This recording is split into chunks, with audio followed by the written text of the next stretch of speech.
I mean, look, Indiana right now, I think in one of Lunardi's recent updates, they were a 4 seed. And I don't think the resumes are that far off from Kentucky's, in terms of losses and quality wins and so forth. And I think when push comes to shove, I think that there's going to be a pretty substantial jump, one way or the other. That some guys that are ranked a little too high right now, probably going to tank a little bit. So part of me thinks that if Kentucky takes care of business against Vandy at home, goes to Arkansas and wins that game, I don't even think they need to, win the SEC championship, but at least get to the final game. I think if they do that, am I crazy to think that Kentucky can't get to a 4? Because at that point they would have won 8 straight games, unless say they win it all. Say they win the SEC championship. That's 9 straight wins, I believe. 6 and then 3. Yeah, 9 straight wins. You don't think that's a 4 seed, considering the quad ones to close out the regular season? I don't know. I know. I'm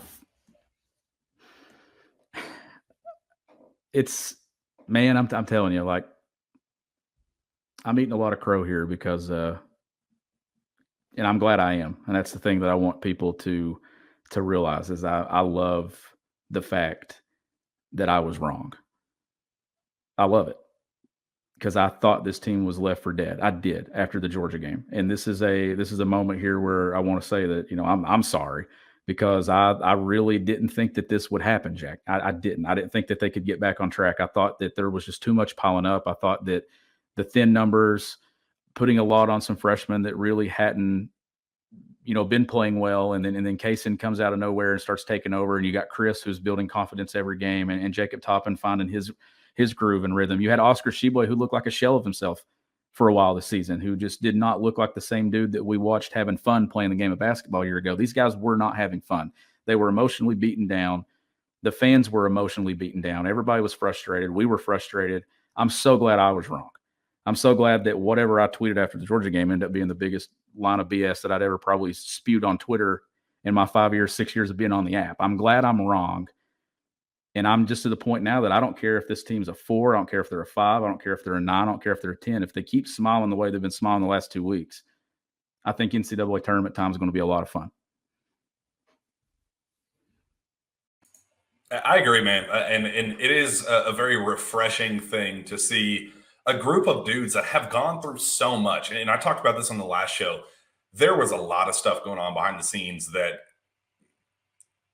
could have really tanked the season. And it kind of made me take a step back after that Missouri loss and go, all right, this is deeper than basketball. There's other stuff going on.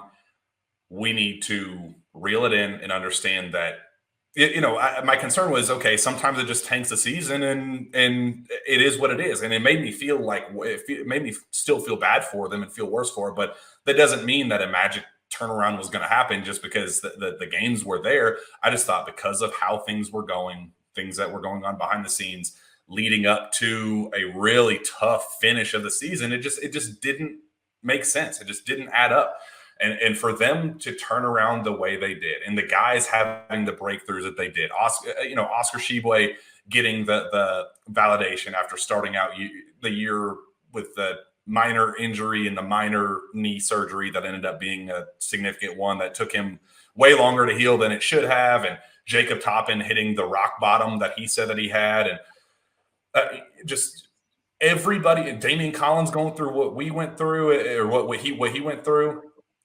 This team had so many people fight back from a lot of different things that to see this turnaround and kind of get the reward. I hope that the end of season reward is, much more significant and they get that finish that they deserve. But even just to get to this point where we're back talking about them as a realistic, maybe not Final Four contender, but a team capable of making a run, it's really refreshing. I'm definitely excited for it. And